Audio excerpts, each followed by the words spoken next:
Surosoan merupakan pusat pemerintahan kerajaan Islam atau Kesultanan Banten berikutnya yang awalnya dibangun oleh Raja Banten yang pertama yaitu Maulana Hasanuddin yang memerintah mulai tahun 1552 sampai 1570 sampai wafat beliau. Itu merupakan awal pembangunannya.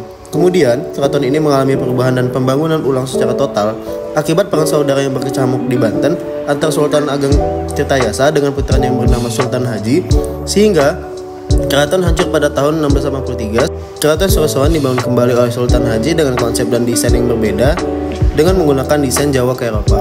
Pada bagian dalam keraton terdapat dua kolom di tengah yang merupakan kolom Rorodenok dan kolom Pancuran. Kolom ini merupakan tempat pemandian Rorodenok yang artinya Ratu Cantik. Kolom ini juga dijadikan sebagai tempat wudhu. Keran-keran pada kolom ini terbuat dari kuningan sari, tetapi masyarakat sekitar menduga bahwa keran ini terbuat dari emas, sehingga terdapat beberapa bagian dari keran tersebut dicuri. Kebutuhan air bersih dari Keraton Surosoan bersumber dari danau yang terletak tidak jauh dari Keraton Surosoan, yaitu Danau Tasikardi. Tujuan dari bangunan dataran kecil ini yaitu sebagai persembahan Sultan Maulana Yusuf kepada ibunya yang bernama Ratu Ayu Kirana. Kemudian yang paling unik di sini sebetulnya suplai air. Jadi untuk memenuhi kebutuhan air bersih dan tawar di keraton ini, airnya dialirkan dari sebuah danau, namanya Tasikardi. Keraton Surosoan memiliki kemungkinan bentuknya seperti bangunan yang terdapat di Kota Tua. Bentuk bangunannya adalah seperti bangunan langgam arsitektur Belanda kuno, dan pada bangunan utama keraton terdapat 3 gerbang berbentuk setengah lingkaran yang biasanya disebut sitting hill atau pendopo. Tempat tersebut merupakan tempat untuk sultan bertemu dengan para tamu kerajaannya. Kemudian pada tanggal 21 November 1808, keraton ini diserang oleh pasukan Belanda yang dipimpin oleh Gubernur Jenderal Herman William Daendels, sehingga semenjak itu keraton tidak pernah dibangun kembali. Pada keraton terdapat benteng yang ketebalannya mencapai kurang lebih 6 meter. Lapisan bangunan benteng ini terbuat dari batu karang dan batu bata kurang lebih 2 meter.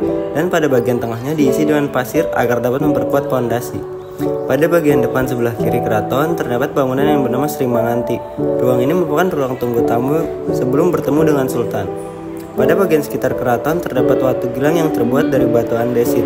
Batu tersebut merupakan batu yang digunakan sebagai tempat penobatan Raja-Raja Banten dan juga sebagai tempat bertapa. Dan tidak ada lagi kerajaannya dan tidak ada lagi raja yang dilantik, maka Watu Gilang sebagai tempat pelantikannya dibawa ke Banten oleh Maulana Yusuf pada tahun 1552 dan kemudian untuk melantik ayahnya pada masa Nila Kendra. Nah, namun Watu Gilang ini sebetulnya dibuat pada masa Kerajaan Sunda. Ini yang membuat Watu Gilang ini masa pemerintahannya Prabu Susuk Tunggal. Belum ada kerajaan Pajajaran waktu itu, masih kerajaan Sunda. Terdapat 3 pintu gerbang pada bagian Keraton Surosoan. Ketiga gerbang ini dirancang oleh Hendrik Lucas Kardil. Ini kemudian bergelar Pangeran Wilaguna yang artinya bangsawan yang berkarya. Kemudian pada bagian selatan terdapat pintu yang dicurigai oleh pasukan Belanda, sehingga pada abad ke-17 pintu selatan ditutup. Pada bagian sudut keraton terdapat tempat yang dinamakan bastion. Bastion itu fungsinya sebagai ruangan untuk memantau keamanan. Di atasnya dilengkapi dengan jendela untuk menembak serta menara untuk mengintai. Pada bagian menara ini, seluruh bagian keraton dapat terlihat. Di bawahnya, sebagai perlengkapan bastion ada goa. Goa ini berfungsi sebagai tempat untuk pergantian para tentara yang akan menduduki menara dan juga sebagai tempat penyimpanan amunisi perang. Terdapat daerah yang dinamakan Pesawan. Pada daerah tersebut, terdapat sumur yang digunakan sebagai tempat untuk mengobati para tentara yang terluka dan juga sebagai tempat untuk menyembuhkan penyakit. Kemudian, pada bagian luar keraton, terdapat beberapa peninggalan lainnya, yaitu seperti meriam Kiamuk. Meriam ini merupakan salah satu meriam peninggalan Keraton Surosoan yang paling besar.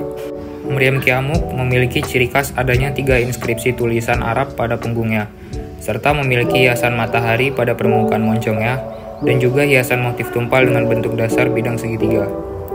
Keraton Surosoan sudah menjadi utuh bentuknya sejak tahun 1552. Bahkan Keraton Surosoan sudah mengalami pembangunan sebanyak 2 kali. Perbatasan dari wilayah Keraton Surosoan yaitu dapat dilihat pada sungai-sungai yang mengelilingi keraton.